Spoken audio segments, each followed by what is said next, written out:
Mr X uxelele ikomishoni kaJaji Zondo kuba umnumzana Mboniseni Majola wayengumlawuli wequmrhu likahulumente lase-Richards Bay Mhlathuze Water wayemnika imiyalelo ngee-akhawunti zeenkampani amakathumele kuzo imali efakwe iClomac Engineering. Uthi inkampani yakhe Isibonelo Construction zange yasebenza nezi nkampani kwaye zange ityikitye kontrakha yokusebenzela iMhlathuze Water. Mr X. Yebo.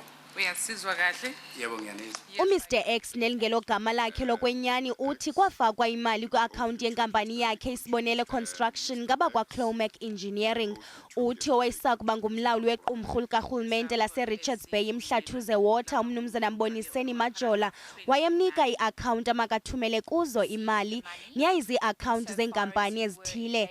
Uthi nangona wayethumela le mali kwezi nkampani wayengenalwazi kwaphela lwezi nkampani kwanqu nomsebenzi eziwenzayo kwaye zazingazange zisebenze nenkampani yakhe, kodwa uthi wayethobela imiyalelo ayifumana kumnumzana Majola. Uthi kwimali engange-2,394,000 yafakwa iClomac Engineering, i-150,000 kwathiwa makayifake kwinkampani Isifeza Konke Engineering kwaye nayo wayengazange asebenze nayo. Did you know what or who Sifeza Konke Engineering was? No, angazi. Did Isibonelo ever do any work with or receive services from Sifeza Konke Engineering? No.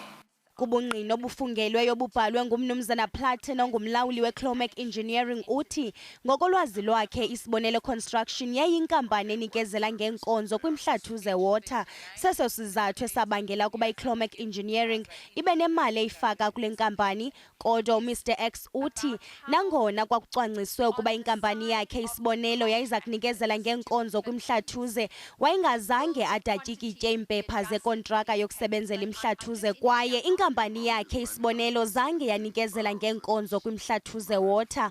Uthi akamazi nomnumzana Platin. Ngithe inhlelo zazithe ngiyakwa i-subcontract. Ngalinda amaphepha ama-appointment letter. Mhlambe ke umbuzo uthi wanginika ini appointment letter mayithi ngangisebenza khona ngoba mina angiyazi appointment letter ngaze nga-appoint.